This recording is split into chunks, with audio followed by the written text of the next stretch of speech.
에덴이라는 말씀을 풀어보려고 그래요. 이제 이게 구원과도 관련되어 있고요. 이제 우리가 구원이 뭔지를 설명하는 거예요, 이게요. 이제 좀 번역하신 분들이 조금 뭐랄까요, 조금 주의를 기울였더라면 이게 번역이 조금 달리 될 수가 있었거든요. 먼저 그 당시에 어떤 신학적이고 지적인 부분이 아마도 좀 그래서 그럴 수 있는데요. 오늘 여기 보니까 동방의 에덴이라고 되어 있잖아요. 동방의 에덴이라고 되어 있다고요. 이 동방의 에덴이라는 것이 왜 우리에게 중요한 문제인가 하면 이제 번역의 문제를 제가 좀 말씀드리는데 이게 굉장히 이제 우리 구원이 뭔지를 설명하는 내용이기 때문에 이 번역이 굉장히 좀 심도 있게 주의 깊게 번역을 했어야 된다. 이렇게 봐요. 여러분 동방의 에덴이라는 그 뉘앙스가 어떤 개념이에요? 그래서 동서남북이라는 관점을 보게 되면 이게 동방의 에덴이니까 동쪽에라고 하는 관점이 있겠죠. 이렇게 보시면 되겠죠.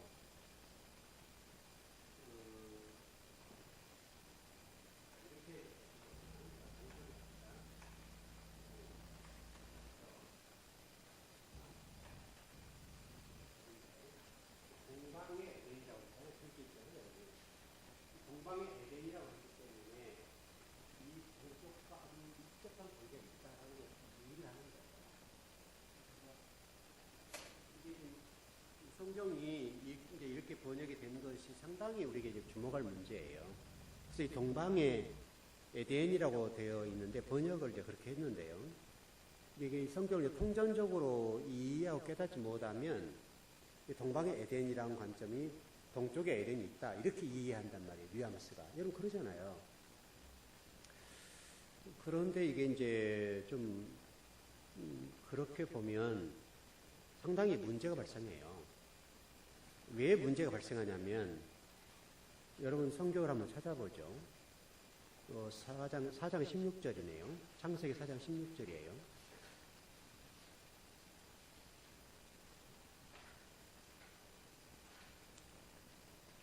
예, 창세기 4장 16절입니다. 네, 다 찾으셨죠? 예, 시작. 가인이 여호와 앞을 떠나서 에덴 동쪽 롯 땅에 거주하더니. 자, 보세요, 여러분. 가인이라는 사람이 아담의 아들인데 그 가인이 여호와 앞을 떠나서 간 곳이 어디예요? 에덴 동쪽이니까 동방의 에덴과 똑같은 말이잖아요, 여러분. 그렇죠? 그러니까 가인이 여러분 아시는 대로 하나님으로부터 쫓겨나서 자 이미 쫓겨났다는 표현을 했었어요. 쫓겨났다는 표현이 에덴 안에서 성소에서 성전 뜰로 쫓겨나는 문제와 가인 같은 경우는 아예 성전으로부터 쫓겨나는 거예요.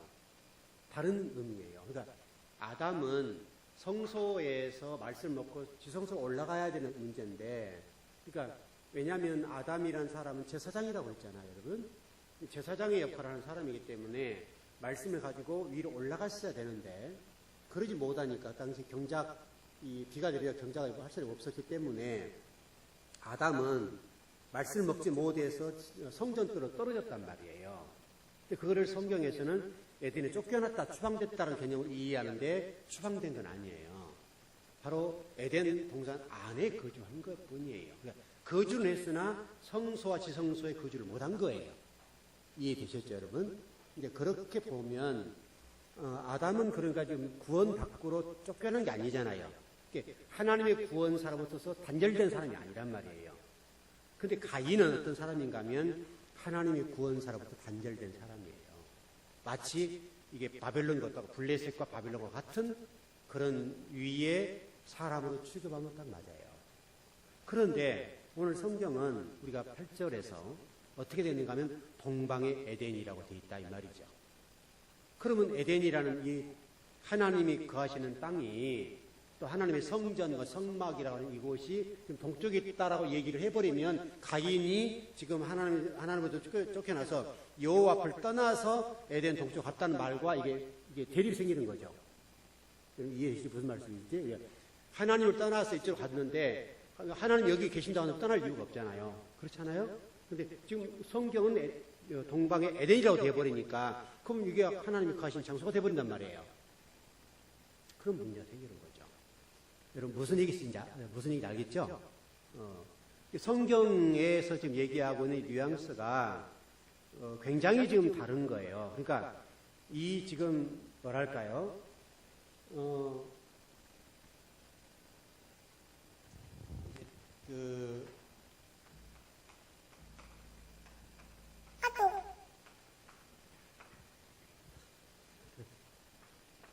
네, 멘케뎀이라는 단어인데요. 이게 지금 케뎀이라는 단어가 동방이란 말이에요. 이해되시죠? 동방이란 말이게 이걸 보고 동방이라고 얘기를 하고요. 이게 지금 맴이라는 단어가 여러분 히브리어는 이렇게 되어 있는데요. 이 단어예요. 단어인데 이게 장소라는 개념이 있어요. 장소라는 개념이 있기 때문에 번역하신 분들이 동방의 에덴, 장소 개념으로 보고 동방의 에덴으로 봐버린 거예요. 근데 더 주목할 것은 이 맴이라는 단어가 장소라는 개념도 있는데요. 뭐뭐로부터라는 전치사예요. 뭐뭐로부터라는 전치사가 지금 이 문법이에요.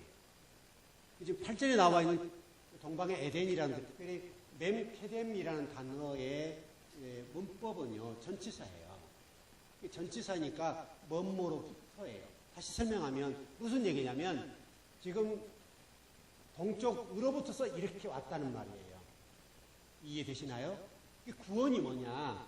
동쪽으로부터서 서쪽으로 가는 것이 구원이에요. 여러분 성막이 지금 이렇게 돼 있어요. 여러분 성막이 이렇게요. 이렇게 돼 있다고요. 그러니까 이 동쪽으로부터서 이렇게 가는 거예요. 그래서 가인은 서쪽으로부터서 이렇게 온 거예요. 이해되시죠? 그래서 가인은 하나님 앞을 떠났다고 얘기하는 거예요. 하나님 앞을, 왜냐하면 구원의 종국은 이문 서쪽이에요. 서쪽에 성막이 우리가 이렇게 그리는데요. 되게 이렇게 그리잖아요. 근데 실질적으로 성막은요 이렇게 돼 있어요. 이렇게 돼 있어요. 여러분 동쪽에 문이 있죠. 여러분 성막 아시죠? 성막의 문은요, 이게 성의 뜰인데 동쪽에 문이 있어요. 동쪽에.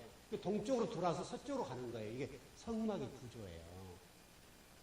얼마나 중요한 말인지 몰라요. 우리가 이걸 강구하는데 실질적으로 성막을 그릴 때는 이렇게 그려야 맞는 거예요. 이렇게 그리면 안 맞는 거예요. 편의상 이렇게 그리는데 원래는 이렇게 성소 이렇게 돼야 되고 지성소 이렇게 되는 거예요. 동쪽으로부터서 서쪽으로 가는 거 이게 구원의 문제고요. 다시 설명하면 동쪽으로부터서 에덴이란 말이에요. 아셨죠? 동쪽 뭐뭐로부터 전치사예요. 뭐뭐로부터 다시 설명하면 동쪽으로부터서 서쪽으로 갔다는 말이에요. 이게 여러분 성경을 이해하는 데 대단히 중요한 문제. 그리고 구원사를 이해하는 데 대단히 중요한 문제. 동쪽으로 가면 안 되는 거예요. 동쪽으로 가면 안 되는 거예요. 그래서 이게 상당히 주목할 문제가 돼요. 그리고 여러분, 예수님께서 초림하셨을 때 동방박사가 어디로부터 왔다고 그랬어요? 동방박사. 동쪽으로부터 왔죠, 여러분. 여러분, 그렇잖아요, 여러분. 성경이 그렇게 되어 있잖아요. 동방박사 세 사람 우리가 그 복음성가 이거 그러는데요. 동방박사 세 사람이 향옥합 여러 가지 갖고 왔잖아요. 모리학 이런 거 갖고 왔잖아요. 근데 동방박사라고 그러잖아요. 동쪽으로 온 박사들이에요. 별을 연구한 사람들인데 그 별을 연구한 사람이 동쪽으로부터 살아요. 이게 지금 시사한 바가 굉장히 중요해요. 그러니까 동방의 에덴이라는 이 번역은요, 우리 구원사와 통전적인 성경을 이해하고 깨닫는데 상당한 오류가 있어요. 그래서 여러분들은 이제 번역하신 분들 어떻게 번역을 해놨으니까 어쩔 수가 없는데, 이게 지금 장소, 맴이라는 단어만 보고 무조건 이것을 장소라고 봐버린 거예요. 그러니까 여러분, 베 미드바르, 이렇게 될 때 무슨 장소라는 개념을 제가 설명드린 적이 있잖아요. 그런 개념으로 볼 수가 있는데 여기에 맴케뎀이라는 단어는 뭐뭐로부터가 핵심적인 단어예요. 뜻이 뜻. 그러니까 구원은 동쪽으로부터서 서쪽으로 가는 거예요. 이렇게 되어 있어요. 그래서 여러분 제가 아까 4장 16절 말씀을 읽어드렸는데 4장 16절에 보면 가인이 서쪽으로 다시 서쪽이라는 개념이 하나님 앞에 하는 개념이에요. 주간에 제가 설교한 줄 모르잖아요. 저는 지금 왜 얘가 있는지를 모르죠. 여러분 굉장히 중요한 얘기예요. 그러니까 창세기의 모든 것들이 기록됐다 그랬잖아요. 제가요. 창세기를 이해하지 못하면 해결이 안 되는 게 많은데 여러분 지금 창세기 2장 8절에서 동방의 에덴이라는 단어를 동방으로부터서 이렇게 이해해버리면 우리가 구원이 뭔지를 이해했단 말이에요. 구원이 굉장히 복잡하기도 하고 이게 헷갈릴 수 있는데 교리적이고 뭐 복잡한데 그런 게 아니에요. 그러니까 동방으로부터서 서쪽으로 가는 것 이게 구원이에요. 구원. 굉장히 중요해요, 여러분 이게. 여러분 아까 말씀드린 4장 16절에 노땅이라고 하는 것이 여러분 유리하는 곳이잖아요. 유리 방어하는 곳이잖아요. 방랑하고 유리하고 다시 설명하면 좀 가인이 정처없이 떠도는 장소잖아요. 이게요. 정착을 못하고 유리하고 방황하고 방랑하는 장소가 놋이라는 땅이에요. 놋. 그곳에 가인이 거했단 말이에요. 그러니까 얼마나 여러분 이게 힘든 세상이에요. 정착하지 못했다고요. 그 성경은요, 전체적으로 성경 전체 창세부터 요한계시록까지 동쪽으로 가는 것은 성경에서 좋지 않는 것으로 해석하고 있어요. 전부 다 동쪽으로 가는 것은 성경에서 나쁜 부정적인 측면이에요. 계속해서 부정적인 측면을 설명하고 있어요. 자, 민수기 3장 18절 한번 보시죠.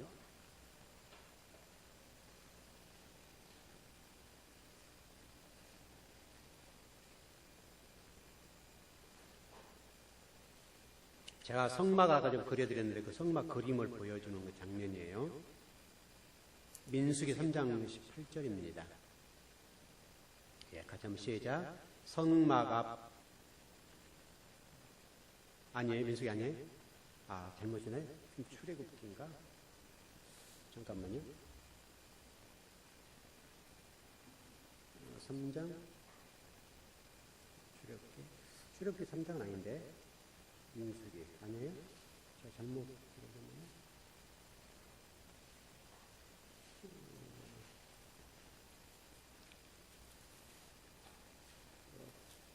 좀 찾아보죠. 창세기는 아닐 테고, 창세기는 아니겠죠? 찾아보죠. 창세기는 아니고요. 출애굽기도 아닌데 조금 찾아보죠. 좀 미스가 있었던가 봐요. 제가 워드를 쓰면서 혹시 다른 구절에 한번 사절 분들 찾아보세요.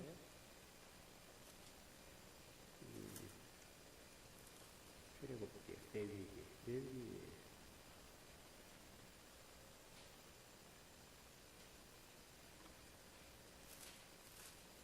이 얘기는 아닌데.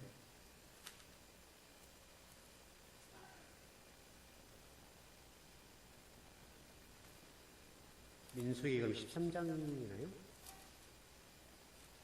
13장도 아닐 텐데? 아니죠. 네.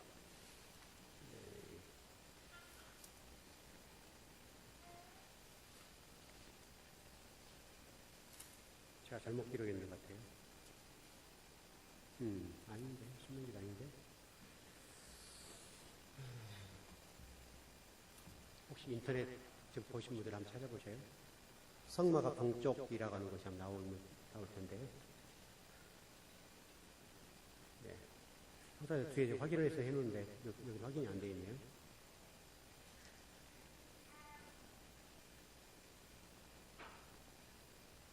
하여튼, 있다고 그래요, 그냥.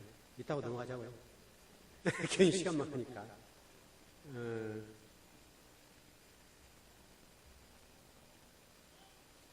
인터넷 찾아보셨나요?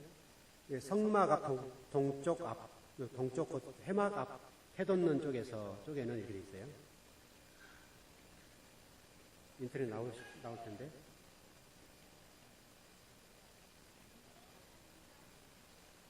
아, 38절이에요. 그걸 잘못했군요. 네, 민수기 3장 38절. 맞아요? 네. 그 한자때 오타팀을 이렇게 됐어요. 3장 38절. 요즘 세상이 너무 좋아요. 자, 같이 한번 38절. 시작. 성막 앞 동쪽 곧 회막 앞 해돋는 쪽에는 모세와 아론과 아론의 아들들이 진을 치고 이스라엘 자손의 직무를 위하여 성소의 직무를 수행할 것이며 외인이 가까이면 죽일지니라. 자, 아까 그림 그렸죠? 그 얘기를 하고 있어요. 성막 얘기를 하는데 성막을 그릴 때 이렇게 수직으로 그렸잖아요, 지금요. 수직으로 되어 있지 않고 성막은 이런 구조로 되어 있다는 거예요. 지금 이게 민수기 3장 38절에서 그것을 설명하는 건데요. 바로 지금 동쪽으로 붙어서 이렇게 서쪽으로 가는 거예요. 이해되시죠? 그래서 동쪽으로서 들어와서 성전들, 성소, 지성소로 가는 이런 단계를 거쳐서 구원을 받는 거예요. 그래서 서쪽에 지성소가 있어요. 이해되시죠, 여러분? 서쪽에 해가 이렇게 지는 곳이잖아요. 서쪽에 지성소가 있다라고 지금 보시면 돼요. 그러니까 여러분 그 불교에서도요. 이 사람들이 기독교에 이런 것들을 참 활용을 잘하는데 서방 정토라는 말이 있어요. 서방 정토. 굉장히 불교에서는 중요한 말이에요. 무슨 얘기냐면 끊임없이 서쪽으로 걷다가 보면 극락과 극치에 어떤 닿는다 이런 말이에요. 불교 얘기예요. 불교에서 이게 지금 그 사용하는 건데 서방 정토라는 말인데 끊임없이 서쪽으로 걸어가다 보면은 극락의 극치에 이르게 된다, 닿는다 이런 뜻이에요. 이게 불교 용어예요, 불교 용어. 바로 이제 극락이라는 단어가 즐거움이라는 단어잖아요, 여러분. 그렇게 좀 그게 그쪽에서는 에덴이라고 보는 거예요. 그래서 서방 정토라는 말인데 이 사람들이 기독교의 이런 성경의 구절들을 잘 활용을 해요. 그렇게 해서 지금 하는 건데요. 어쨌든 우리는 성전들의 입구가 동쪽에 있다는 거 이것을 우리가 잊지 않아야 되고요. 거기가 바로 노시 거했던 땅입니다. 지금도 똑같습니다. 지금 여러분 우리 희한한 게 있잖아요. 그 새해 첫날만 되면 뭐 하러 가요? 해돋이 가죠. 근데 같은 소원빌로 가는 거잖아요. 소원빌로. 근데 우리 기독교인들은 별로 중요하나요, 그거요? 뭐 중요한 일이 아니죠, 우리는요. 우리는 해가 뜨면 뭐 이렇게 매일 올라오는 거. 매일 올라오는 거 관계없는데, 안 믿는 사람들은 그렇게 보는데요.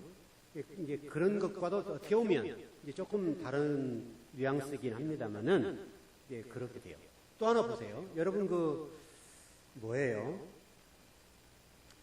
아사셀 염소 있죠? 아사셀 염소 있잖아요, 여러분. 광야에 한 거 있잖아요. 근데 여러분, 아사셀 염소를 대속할 때 몇 마리를 속죄하던가요? 한 마리로 하던가요? 두 마리로 하던가요? 아사셀 염소 여러분 성경 읽어보시면 그 마리수가 나와요. 광야로 데려가서 이 염소를 이렇게 죽이기도 하고 이렇게 하긴 하는데, 한 마리인지 두 마리인지 그 성경에 나와요. 근데 여러분 놀랍게도 두 마리예요. 두 마리를 데려가는데, 하나는 뭐라고 주를 위하여, 하나는 아사셀을 위하여라고 선포를 해요. 이게 굉장히 중요한 얘기예요. 다시 설명하면 주를 위하여라고 적힌 염소는 서쪽에다 이렇게 분양하고 피를 뿌리고요. 그 다음에 아사셀을 위하여 하고 안수하는 염소는 동쪽으로 광야로 쫓아내서 밀어뜨려 버려요. 이게 성경적인 얘기예요. 그러니까 주를 위하여 한 염소에게는 서쪽에 성소에 어떤 분양하는 그 피를 뿌리고요. 또 아사셀을 위하여 하는 염소 이 부분은요. 그 다음에 동쪽으로 이게 동쪽 광야니까 광야의 동쪽에서 벼랑을 밀어뜨려 죽이는 거예요. 이게 아사셀 염소예요. 그 염소 두 마리가 그렇게 하는 건데, 그게 서쪽으로 간 염소는 주님을 위한 것이고 동쪽으로 간 것은 아서를 위한 건데 벼랑 끝에서 떨어뜨려 주어요. 이 성경 요약이죠. 이렇게 이제 성경이 이렇게 되었어요. 자, 여러분 시편 103편 12절입니다.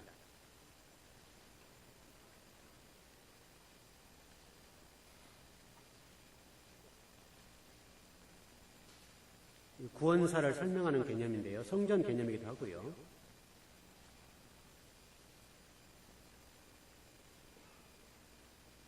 성경이 곳곳에 이렇게 표현을 해놨어요. 자, 시작. 동이 서에서 먼 것 같이 우리의 죄가를 우리에게서 멀리 옮기셨으며. 이해되시죠? 무슨 말씀인지. 그러니까 동이 서에서 먼 것 같이 우리의 죄과를 여러분과 저의 죄를 어떻게 한다는 거예요? 동쪽으로서 멀리 옮겨놨다는 거예요. 이해되시죠? 성경이 지금 그런 표현을 하는 거예요. 지금 우리가 동이 서에서 먼다 이렇게 우리 이해했을지 모르지만 오늘 이제 공부를 동방의 에덴이라는 동쪽으로부터 서쪽으로 이렇게 이해를 하게 되면 이 말씀이 새로워지는 거죠. 하나님 우리 죄를 어떻게 한다? 기억도 하지 않는다. 이 말이잖아요. 누구 때문에? 예수 그리스도 때문에. 그래서 저와 여러분들은 동해에서 이렇게 멀리 있는 사람들이에요. 우리 서쪽에 있는 사람들이에요. 바로 그렇게 하나님이 저와 여러분들을 복되게 하는. 그래서 저와 여러분들이 성전이 된 거잖아요. 성전이 되었다는 말은 단순하게 성전이 된 것이 아니라 동쪽으로부터 서쪽으로 왔다는 거예요. 지성소로 왔다는 거예요, 여러분. 성경이 좀 이런 얘기를 참 많이 해요. 오늘 같은 예배하신 여러분들은 동쪽으로 멀리 떨어져 있는 분들이야 돼요. 이게 굉장히 중요한 얘기예요. 여러분 지금 이런 얘기들이 로마서 한번 가보죠. 14장 17절입니다. 이런 내용이 녹아있는 말씀이에요.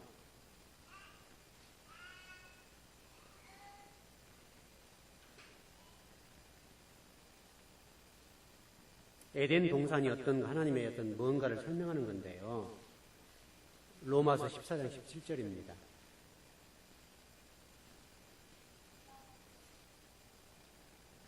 로마서 14장 17절 시작.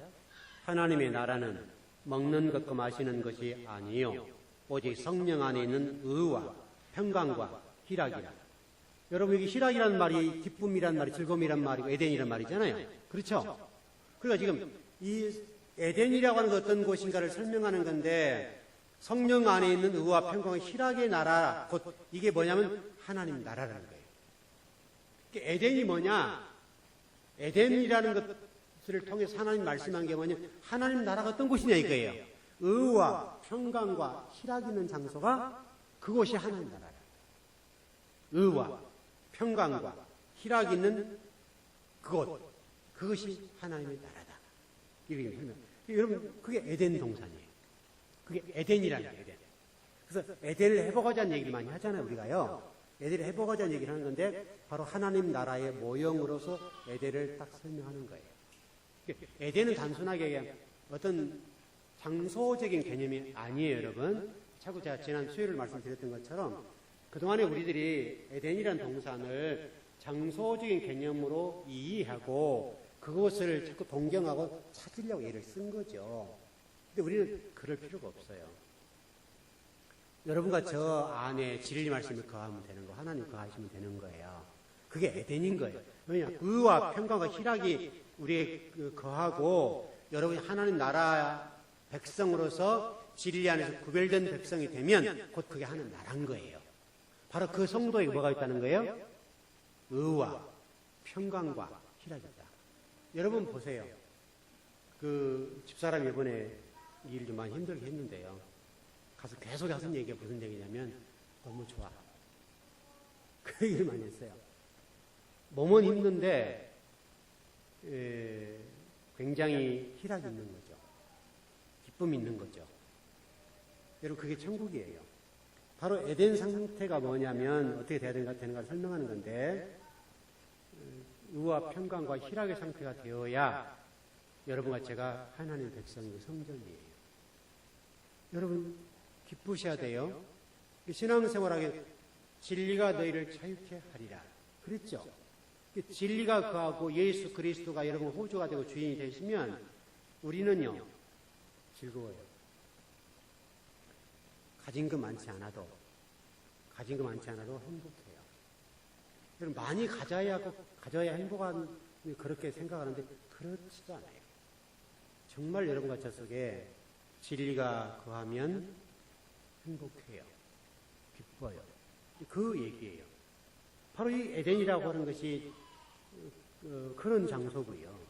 우리가 지금 중간 얘기를 좀 난주 공부한다고 그랬는데 여러분 보세요. 나무와 나무 사이에 강이 있었죠. 이게 에덴이라고 설명하는 나라인데 이 강이라고 하는 것이 에덴으로 발원해서 나온다고 되어 있죠, 여러분. 모든 네 강은 에덴으로부터 발원했잖아요, 여러분. 그리고 또 그 에덴이라고 하는 장소는 제가 전번에 설명드렸어요. 에덴이라는 장소 안에 핵심이 뭐라고 그러죠? 그 하나님이 가진 장소, 그렇게 말씀드린 적이 동그라미를 3개 그런 적이 있죠. 그 성막과 관련돼서 그렇게 이해하시면 좋을 것 같고요. 어쨌든 저와 여러분들은 에덴이라는 어떤 동산이라는 개념들을 자꾸 물리적인 관점으로 접근하지 않았으면 좋겠어요. 자꾸 우리는 성경을 볼 때 물리적인 관점으로 접근해 보려고 그러는데요. 여러분들은 뭐 이제 그런 관심이 별로 없으시겠지만은 지금도 많이 그 지적이거나 이런 부분에 관심 많으신 분들은 또 지식인들이죠. 그 공부를 많이 하신 분들인데 그분들은 지금 물리적으로 동쪽 에덴 동산을 찾으려고 굉장히 노력하는 분들이 많아요. 물론 그게 가상하긴 하지만 그러나 성경은 그런 얘기를 하려고 하는 게 아니에요. 장소가 있으면 뭐 할 거예요.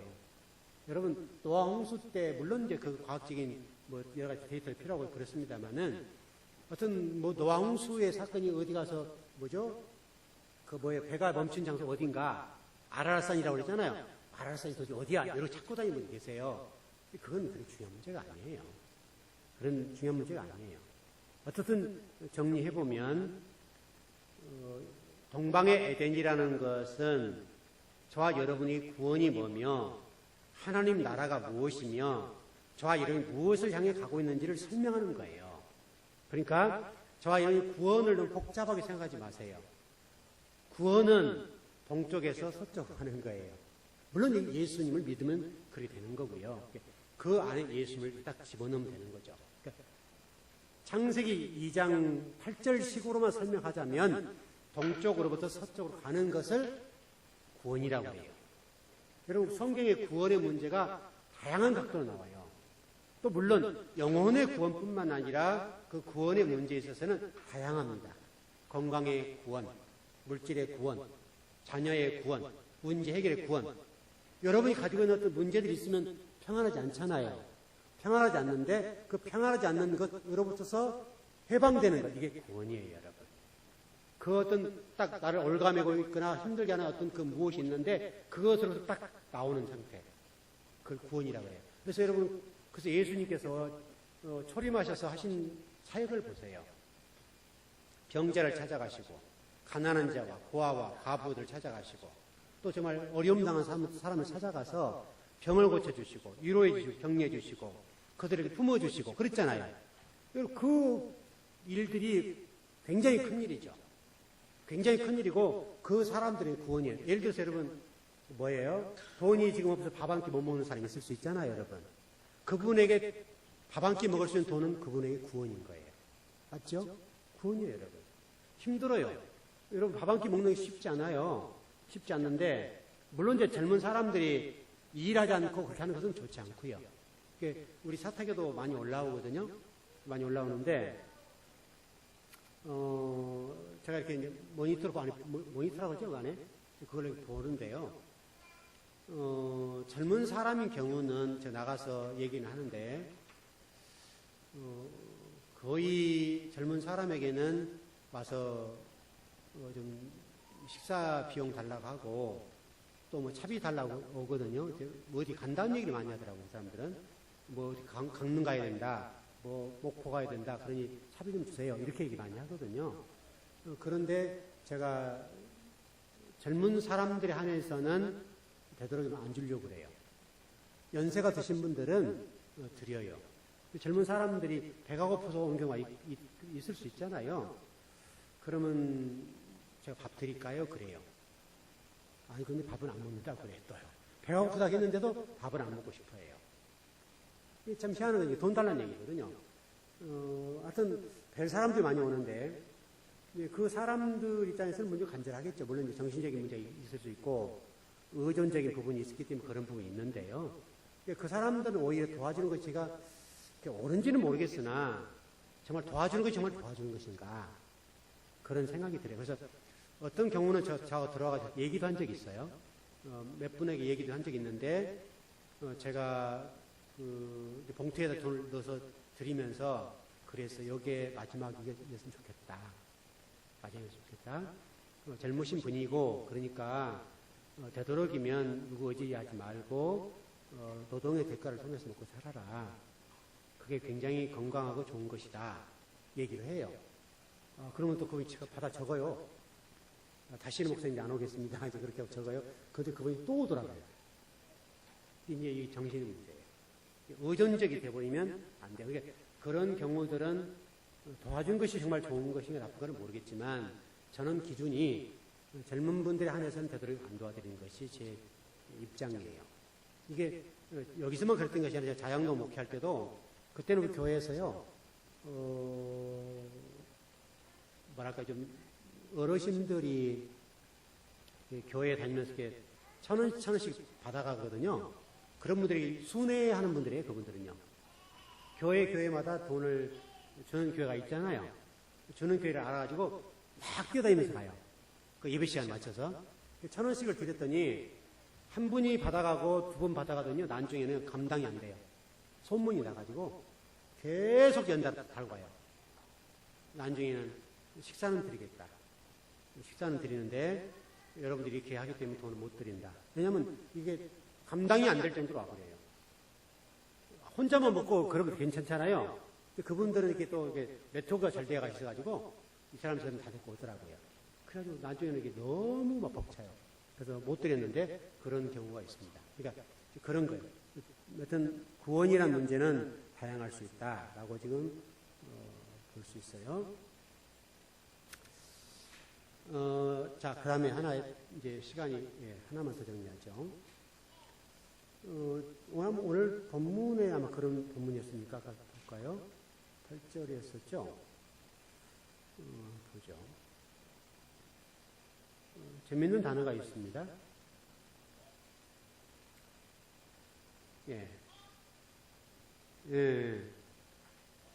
여호와 하나님이 동방의 에덴의 동산을 창설하시고 그 지으신 사람을 그게 두시니라 라는 단어인데요. 두었다 라는 단어인데 이게 상당히 이제 주목할 단어입니다. 왜 이거 중요하냐면요.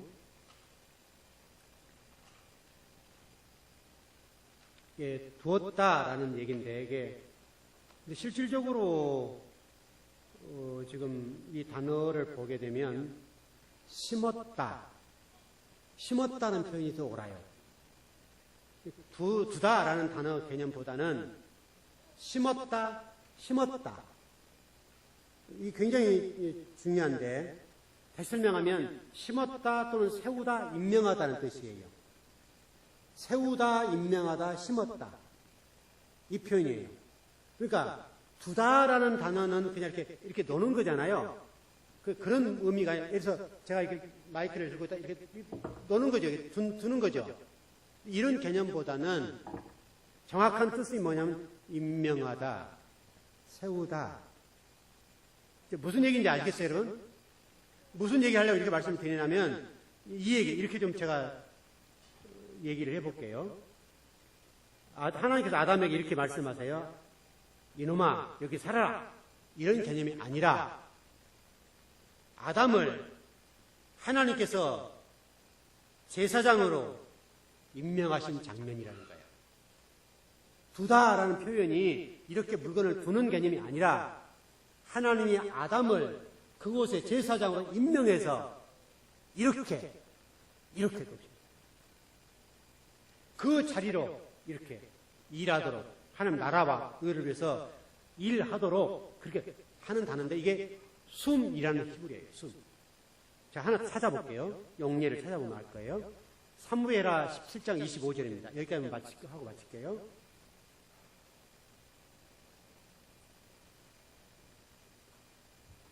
사무엘하 17장 25절입니다. 임명하다라는 세우다 이런 뜻이라고 말씀드렸는데, 예, 사무엘하 17장 25절.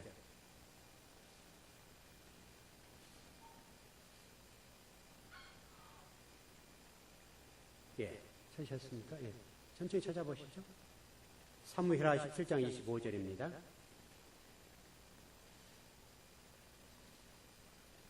17장 25절 없어요? 예, 맞죠? 그거요. 예, 예. 예, 사무엘하 17장 25절. 맞죠? 예, 압살롬 얘기가 나오죠? 예, 시작. 압살롬이 아마샤로 요압을 대신하여 군 지휘관으로 삼으니라. 아마샤는 이스라엘 사람 이드라라 하는 자의 아들이라. 이드라가 라하스의 딸 아비갈과 동침하여 그를 낳았으며 아비갈은 요압의 어머니 수르야의 동생이더라. 여기 지휘관으로 삼았다, 삼은이라 라는 단어 있죠? 삼은이라라는 단어가 히브리 숨이라는 단어예요. 숨. 아까 두다라는 뜻이라고 했죠? 그런 뜻인데 다시 설명하면 지금 압살롬이 지금 뭐예요? 아마샤를 군 지휘관으로 임명했단 말이잖아요. 삼은이라는 표현 번역보다는 임명했다는 표현이 맞잖아요. 더 임명한 장면인데 히브리어 용례로 보니 숨이라는 단어예요. 숨. 아까 단어 똑같은 단어예요. 그래서 제가 지금 이 두다라는 표현으로 번역이 되어 있습니다만은 이건 두다는 개념 우리가 실질적으로 어떤 하나님 나라와 교회와 성막과 전혀 무관하게 이해된단 말이에요. 그러나 성경을 용례적으로 찾아보니까 이거를 삼은이라라는 말은 임명했다는 표현이 맞으니까 임명. 다시 하면 압살롬이 지금 자기 아버지와 싸우기 위해서 아마샤를 지금 군 지휘관을 삼는 거 임명하는 장면이잖아요. 그 장면이 임명했다는 표현이 맞는데 이게 숨이라는 단어예요. 숨. 그러니까 하나님이 아담을 지금 에덴으로부터서 나와 서쪽에 그곳 성소에서 제사장으로 임명하는 장면이라고 해요. 제가 제사장으로 이런 이해를 설명하니까 목사님 어떻게 그 제사장이요? 이렇게 할지 모르지만은 이런 단어 때문에 그렇게 설명할 수밖에 없는 거예요. 그래서 두다, 지으시다, 두다 이런 표현들은 더 우리가 성경을 이해하는 부분에 정확하진 않아요. 그러니까 임명하다, 세우다는 쪽으로 이해해버리면 하나님이 지금 에덴 동산이라는 곳에 아담을 어떻게 두셨는지를 말씀하고 있는데 특별한 인물을 부여해서 임명해서 세워 넣으시는 장면이라고 해요. 특별한 인물을 수여해요. 특별한 인물을 부여해요. 부여해서 제사장으로 그를 임명하는 장면. 마치 이스라엘 백성을 출애굽시켜서 19장에서 출애굽 19장에서 그들을 제사의 나라로 삼았죠. 삼았다는 말은 바로 임명한 거죠. 똑같은 장면이에요. 그래서 여러분 성경을 이렇게 보면 하나님이 지금 무엇을 설명하는지 이해하셨죠? 이 내용이 성막과 성전 개념으로 이해해야 된다는 것을 설명하는 거예요, 지금요. 단순하게 에덴 동산이 어떤 장소적이고 유토피아적인 관점이고 우리 인간의 호의호식의 문제를 통해서 하나님 달마다 과시 맺히고 우리가 창세기 의식을 보면 하나님께서 그냥 복을 줘가지고 그냥 아무 일도 안 하고 먹고 살 정도로 하셨다. 이런 표현이 아니란 말이에요. 하나님이 아담을 에덴 동산 두신 목적이 뭐냐면 특별한 인물을 주셨는데 바로 성소에서 제사장 역할을 감당하라고 특별한 인물을 부여해서 임명하신 장면이라는 거예요. 여러분 얘기예요. 여러분을 하나님이 제사장을 임명해서 특별한 인물을 주셨다 이 말이에요. 지금 그 얘기를 지금 성경이 하는 거예요. 자, 좀 정리를 해보겠습니다. 저와 여러분은 하나님에 의해서 비록 땅으로부터 올라온 먼지에 불과한 우리들이지만은 이 땅에 제사장으로서 직분을 세워서 특별한 임무를 부여하시고 그 인물을 통해 하나님 나라를 세우는 그 제사장으로 우리를 세워주셨다. 그러면 우리가 대충 살면 안 되겠죠? 상당히 생각을 하고 또 인생을 살아가는 데 있어서 어떻게 하나님 나라를 세울 것이냐에 관해서 고민하면서 살아야 될 문제가 생기는 거예요. 여러분들 하나님이 그렇게 세우셨습니다. 그냥 뚝딱 만들어낸 것이 아니라 하나님이 여러분에게 특별한 인물을 지금 부여해 주셨다는 것을 성경이 설명하는 겁니다. 왜냐하면 아담이 인류니까요. 그걸 잊지 마시고 아이고 나 같은 존재가 이렇게 아닙니다. 여러분은 귀한 존재입니다. 여러분들을 그 에덴동 하나님 나라의 제사장으로 임명하신 장면입니다. 여러분 얼마나 복 받았습니까? 그래서 베드로전서 2장에서 왕 같은 제사장을 하는데 그러면 그보다 훨씬 더 확실해지죠. 지금 이게 2장 8절의 말씀을 통해서 보자면 이런 거구나. 그래서 목사님이 왜 자꾸 에덴 동산을 성막이라고 하는지를 그렇게 설명하시는데 이제 이해가 된다라고 여러분 좀 아셨으면 좋을 것 같아요. 이해되셨죠? 예, 충분히 하면 기도하겠습니다. 하나님,